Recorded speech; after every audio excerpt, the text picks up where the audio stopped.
duking it out on Sky Temple.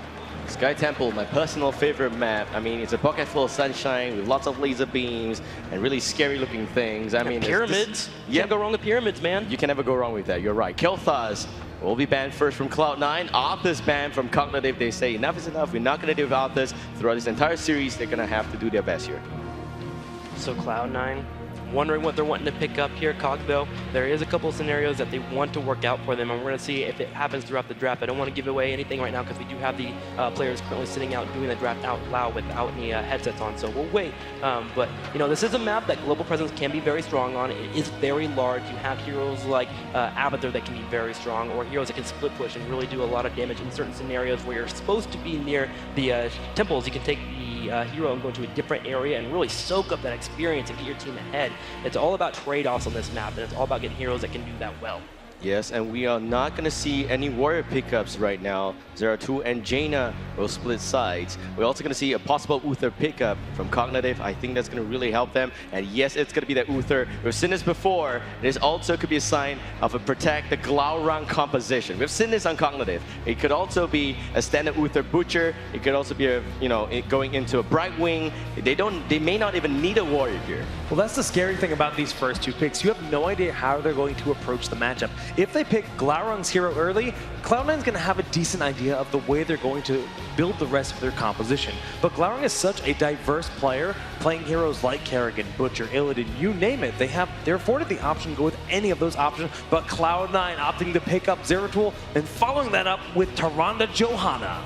Tyrande, we've seen her all day. Really, the map control is the important part here, as well as that Hunter's Mark. If you can be a team and get coordinated and jump on one member, you can evaporate them so quickly. Especially the map control is very important here too, with Zeratul being able to rotate around based on the information that Tyrande can get. Cloud9 sets himself up to make all the plays that are necessary to keep them ahead. Cognitive is probably going to ban an assassin here, or maybe even Abathur. Nope, yep, it's going to be a Raynor ban. And for Cloud9, they have to look towards a melee assassin ban. Zeratul is already on their side. It could be a possible Illidan ban, or maybe even just the Abathur. Here we go. Abathur's taken out. Sky Temple's a very big battleground. Abathur has got all of that extra advantage. It could be a split push mechanic. It could be using the Symbiote to protect. Glaurung, Cognitive, they need to have the ace game right now. And we see the Uther Jaina could be a good follow-up with some melee assassins. Yeah, there's a lot of options here, but Leoric did make it this far into the draft, so yes, a very smart pickup, and they can pair this with a lot of heroes. Now, the fact that they went for Leoric means that Glaurung might be looking for Butcher. They've actually paired this in the past, but no, going for the double frontline. Those warriors, Tyrael, being played for the first time in this matchup. Yeah, Tyrael allows you to dive as well if there does come a scenario where they can get an engagement in. You follow with that Jaina, you follow with Uther, Leoric going as well. As soon as you want to do the engagement, Tyrael allows you to do so. He has the shields, he has the judgment, he has the Aldruin's Might to be mobile and really get on top of any assassin he wants to. Using judgment on Zeratul can be a great way to counter him. You follow up with an Uther stun and just burst him out very, very quickly. So a nice pickup here for Cog and something new that we haven't seen from them quite yet. Yep, it is. Cognitive may even run a 3-warrior, like you said. This is going to be pretty tricky. Cloud9, they have Johanna, Tyrande, Zeratul, a lot of good early game mechanics going on. Big battleground, great vision. The next one that they need is going to be a Rhaegar healer. I'm actually kind of surprised they're not going to let the Livers be together again. Malfurion would be fantastic as well to heal, but Rhaegar provides some extra burst heal, and that's important if you're expecting some bursty Jaina. Well, Cloud9, they have one more pickup, and I think they need some more damage. Might go for more of a frontline. They do have Johanna, Kerrigan, a great option that pairs with that hero, and they do have the Ancestral Heal available, but a bit weird to go for double melee, and they're doing it. You are not prepared. Cloud9 says, I dreams Illidan is out to showcase here. Glaurung, you're not the only Illidan player in this matchup. Cognitive, they have got 2 warriors. They have to follow up here. It could be a Brightwing. I don't know. Brightwing would be a great counter against Illidan, but they may not have enough damage if they go for that pick there. Very excited for the Illidan pick because I know Dream is an amazing Illidan player, maybe second to Glaurung or maybe even better. We'll see. And Cog following up with Sonya here. Sonya, again, so good against Illidan and other melee heroes. Rhaegar, Illidan, and Zeratul will all have to be in melee range as well as Johanna. Sonya is in a situation right now that is very, very strong for her. Babel, you called it the triple warrior, this almost unkillable front line. When you have triple warrior plus Uther with the Divine Shield, Jaina is going to be very safe in the back line. Once you reach level 13 and she has Ice Block, there's so many options to just never fall in battle, and Illidan trying to stay alive with all these stuns is going to be quite the challenge for Cloud9. It's almost as if that Cloud9, if they really want to jump in, it's going to be quite hard to get back out. The 3 wars will set up the perimeters really well. They defend the Jinna, like you said, Jake. And if you look at the lineup for Cloud9, they don't really have any range damage. Tyrande by herself, she's got Hunter's Mark, but they normally need that Rainer, which is why Cognitive banned that out, and they expected it. So here we go, ladies and gentlemen, game number 2 on the road to BlizzCon. If Cognitive wins this, we're going to have a 3rd game by Cloud9. We want to win this duo on the blue team. We got Cognitive, Glaurung on the Sonic, Iacona, Blinkus Uther, Silo, onto the Leoric, Hospital, and the Tyrael, and to finish it up, IV Slime will be on Jaya. All right, guys. Well, on the red side of the battleground, that is Cloud9. It's going to be Dump Train playing as Rengar, King Caffeine, the Warrior on Johanna. Van going to be on Zeratul, K1 Pro, playing as Tyrande, and iDream rounding up the team as Illidan. Now, I want to point out the fact that we've seen quite a few Tyrande bans, and that's because K1 Pro, easily the best Tyrande player in North America. He's shown how excellent he is with the precision of that Lunar Flare and the power of Hunter's Mark. Facing a triple warrior composition, if Sonya goes too far in, she's going to be equally as vulnerable as the Illidan that could dive forward to the stuns. There's going to be enough space on both sides. This is a pretty big battleground. Illidan's going to take some time at the bottom lane. I think that's going to be okay. The rest of them, rotation's going to be important, but you want to make sure that you have a bit of a space here to soak those EXP.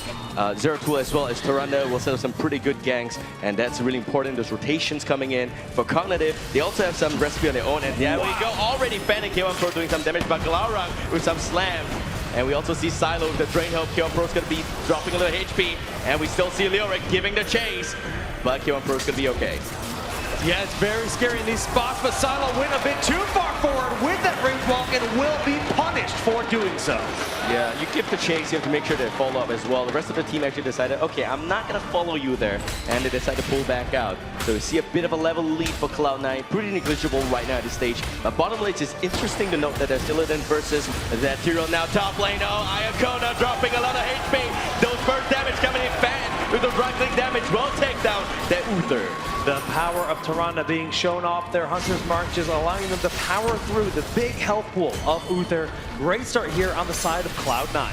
They have the rotation advantage. They have so many melee assassins. We talked about setting up the area, and that's important if all 3 wars are in the same place. But because this is a big battleground, this is no Tomb of the Spider Queen, this is no Hunter Mines, and it's definitely not going to be the Inferno Strikes or something smaller like that, Dragonshire. This is a big battleground, and it's important to note that in big battleground, you want to soak EXP, you got 3 wars, so what? You're going to split them up across all 3 lanes, and that means you will not be able to react to nice rotations and great movements, which Cloud9, by the way, is well known for. Okay, but Cloud9 controlling the top temple, now controlling the mid temple as well. Cog playing a little bit passive. They're going to look to just commit to 1 point on the battleground, but considering they have Sonya and Tyrael on the bottom, it's hard to do that. Seems like Cognitive, they have some struggling moments here in terms of getting the temple. Top temple goes directly to Cloud9. Mid temple, Silo's here to put up some form of defense. IV Slime just hiding behind. And we got actually Silo dropping to just about 20% HP there. Yeah, so you can already just see the story. A full level lead for Cloud9. They've done so much damage to the fortifications here on the side of Cognitive because they controlled almost all the ammunition on those 2 temples. Yeah, there's no way they could have actually gone and got the mid temple. Tyrael's not there. They don't want to give up lane EXP, and oh, Caffeine's from behind. But iDream says, I'm actually just, playing with him. We don't need to take him down right now. All right, well, Illidan just continuing to try to bully up that bottom lane while his allies capture this bottom camp of Siege Giants. They'll mark down the boss, just crawled out his dead, but the response is here. Sonya showing off her capability in the jungle, one of the best heroes in the game at soloing and mercenary camp. Yeah, it's a bit of a problem actually. You got that Leoric with the wave clear mechanic, but it's not really clearing any waves right now because Sonya as well as Tyrael. Tyrael, yes, he can win some lane, but it's pretty hard for him to win a lane against Illidan. Illidan naturally has the ability to go up against a Tyrael without any much of a concern. And also, the rotations is really on point so far from Cloud9, making sure Cognitive, if they really want to rotate, they have to go in and pick up someone. Okay, well, moving forward here, we do see the control in the middle. Level 7 has been reached by Cloud9, taking the slight advantage for the talents for a brief moment in this game. Kog is just going to sit tight and soak up the experience they need to hit level 7 themselves. Tyr actually went for the Smite talent. That's actually very good when we get so much good damage there on heroes, also amplified healing. So in terms of having 3 warriors, you're seeing some shared responsibility between tanking up damage from both Tyr and Leoric. For Sonya, she's going full on Brozer mode. That's going to help doing a lot of damage. Uther with some clans getting picked up right now. That's pretty important to note because he will be providing utility, safety mechanics to the rest of his team. Yeah, it's a nice pickups here for both teams. Giants being collected as well. Toronto really just waiting for that level 7 talent, debating if she wants to pick up Mule for this game. K1 Pro are doing a bit of a unique build, a lot of focus on the auto attacks in this matchup. It's pretty good to see that Cognitive is just not taking the fight to Cloud9. They know they have the early game lead already. They're just going to play it slow. Bottom temple will spawn right now. Glaurung is in this area. And speaking of that, hospital drops very low. But Silo, Ivy Slime, they're all in this area. Not having Brightwing is hurting the team because mobility is suffering. And Silo gets picked up here. He won't go down. So far, 3 takedowns for Cloud9 and 0 for Cognitive. 3 takedowns in the control of all 3 temples that have been part of this game. They have more than a level lead. They are looking so very dominant on Sky Temple. They're pushing the bottom fort as well. This means some ammunition will be saved up here to fire away at the mid fort. And it's really important that Cognitive defends the mid fort. They've already lost the healing well. The rotations between the lanes will not be smooth right now. They cannot afford to tap the well and rotate top and bottom. That's going to be pretty tricky. Oh my goodness. Are we looking at that? Oh yeah, Scorpion King versus Cloud9. New game, guys. And Cognitive is not aware of this at all. They're just trying to put some pressure onto the top lane as they're aware that Cloud9 is still sitting on the bottom temple. This is the best possible response. Having this boss to march down the bottom lane where the fort's already been destroyed, but Cog making the best out of a bad scenario, doing so much damage to the top lane, helping them get toward level 10. This trade here may actually not be worth it. If they're not able to go back and defend, the boss will take down those gates as well as towers. They're all using the Hearthstone now to pot back. Silo, oh my god, it's gonna get caught out here. Brave Wall will be used. Idri is trying to give the chase, but there's no lockdown. Lunar Flare will not connect. Silo sidesteps that really well. Glaurung and the rest of the team is here. Silo still will actually take the fall, and you are not prepared. We get Idri jumping on Iacona, and that's 2 takedowns on the side of Cognitive. Iacona looked like the squishiest hero in the game with Hunter's Mark on someone like Jaina, just getting plowed over by Illidan. Now they're pushing in the boss in the bottom lane. They're moving into the middle lane. The towers will collapse and increase the experience lead for Cloud9. A very convincing lead here for Cloud9. 2 levels, and Cognitive is just struggling to get those heroic talents back up here at level 10. They will lose the get at the mid lane and losing the get at the bottom lane as well, I believe. We'll have to check that out.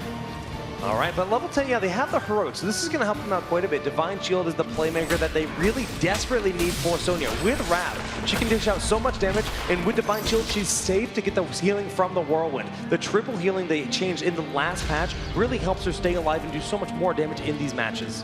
Glaurung just actually playing very safe at the top lane, facing the wall there, doing some reflections. Gotta make sure that, you make some good plays here. 2-level lead for Cloud9, and I believe the triple warrior composition here from Cognitive will pay off because they all have their heroics, and this is where the next big fight's gonna happen. Temple will spawn at the mid lane. 10 seconds, Jake.